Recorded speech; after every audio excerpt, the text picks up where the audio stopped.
We have a special show for you today on The Express. We're sharing our favorite stories from 2011.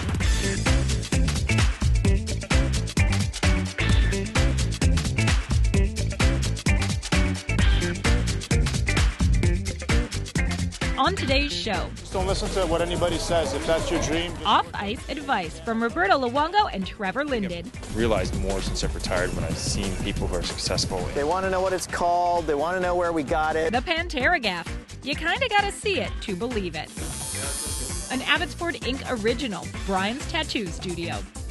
Woo! A golfer's big dream come true at Big Sky Golf in Pemberton. Just looking out over the golf course so high up and actually watching the ball just soar through the air, it's pretty amazing. See that and more local expression.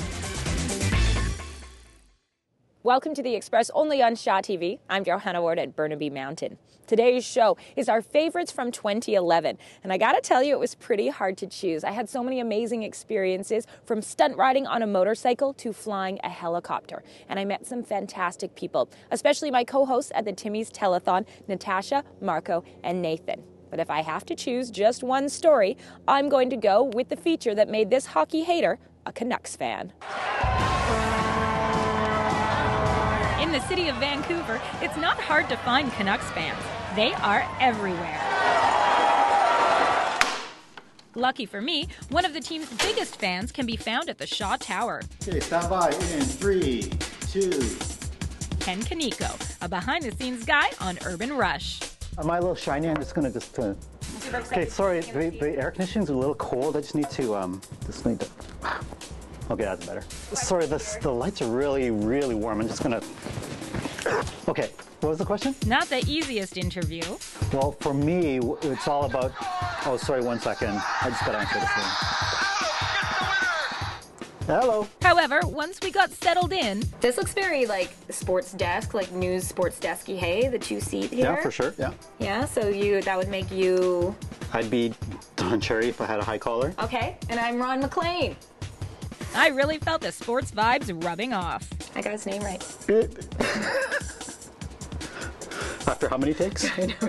Ken gave me a crash course on what to ask for my upcoming interviews with two hockey superstars, who are also recent inductees to the BC Sports Hall of Fame. Well, what question should I not ask them? Don't ask them why they don't play well sometimes. That just seems mean. I would never ask that. As for what to ask, I opened up the conversation to my Facebook friends, and boy, did you guys give me some good ones. You ask tough questions. What's the question that you wish interviewers would ask you that they never do? What's my shoe size? What is your shoe size? 15. Oh, wow. Bet you didn't know that. Or this. If you were going to be the interviewer and you could interview any NHL player from the past that was during their prime, who would you want to talk to and why? Probably Grant Fuhr, because he was my idol growing up. Thanks for that one, Jason. I used it twice. I gotta say Bobby Orr. Not everything you wanted to know was about the game of hockey. Christy Wright wants to know if you've ever tried stand-up paddleboarding yoga. Whoa, stand-up paddleboard yoga. No, I have enough trouble staying on the stand-up paddleboard, and I have enough trouble doing yoga on the floor, so probably wouldn't be a good mix for me. Challenge out there, okay? The ladies from my class want to know if you're coming to Dance Fit. Oh yeah, Dance Fit. I like Dance Fit, yeah. A question universal to sports fans and fans of the game of life. Advice from the Hall of Famers. Just don't listen to what anybody says. If that's your dream, just work every day that you can, as hard as you can, and to achieve that goal. I think I've realized more since I've retired when I've seen people who are successful in various fields that, it's all about hard work, right? It's all about determination, hard work, and... Going the extra mile? Going the extra mile. Like I'm doing right now. Can we show this? Can you just give us a little pan down? Yes. This is impressive stuff right here. You must have trained hard for this. Yeah. We have this exact exercise in our club. Yeah, it's going to be the new workout. The question we didn't ask, but one that's on everyone's mind, is this the year for the Cup? Our annual chant every summer is wait till next year. So. Okay, this is the year, you guys. Yeah. And I'm with you. This is the year. I'm with you. Okay. I feel like we should high five or something. Sporty.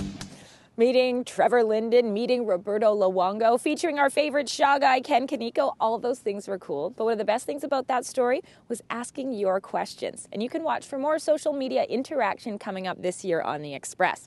As far as today's show goes, we're talking our favorites from 2011. It's who you meet and what you meet. In the case of Tim Chung, he got to meet a giant metal spider. If Frankenstein rode a bicycle, it would probably look like this. They want to know what it's called. They want to know where we got it. Most people don't believe that we made it.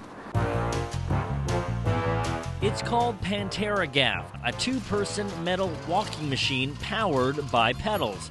To most bystanders, it's an engineering marvel. To designer Paul Locke, it's art.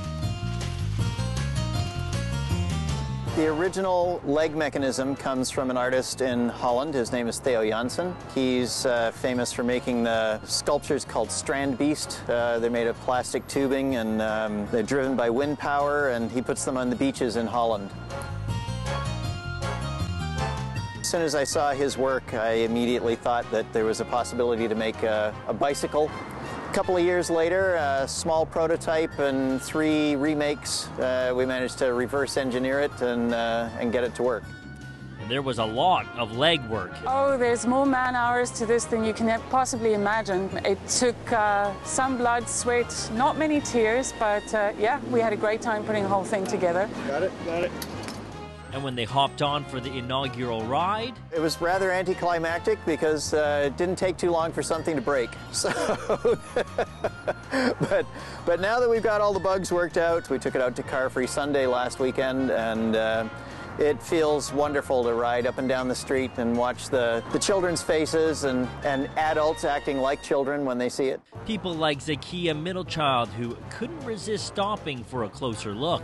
I can't imagine. I never had even conceived of anything like this. It's just so cool. And that's exactly the response Paul is hoping for, because he says art doesn't have to be boring or pretentious. Like panterragaffe, it can be simply and blissfully fun. You know, everybody can sort of imagine themselves doing something like this, you know, that they know what to do with this kind of art, you know. And today, they stare in complete amazement. I'm Tim Chung in West Vancouver for The Express. To see more of Paul's crazy creations, go to metrods.com. You're watching The Express, and coming up, we have more of our favorite stories from 2011.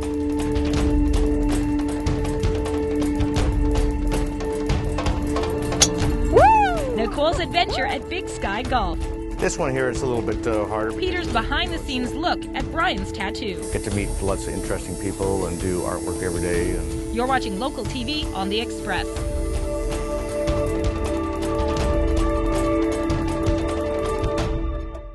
Community programming on Shaw has been generously sponsored in part by...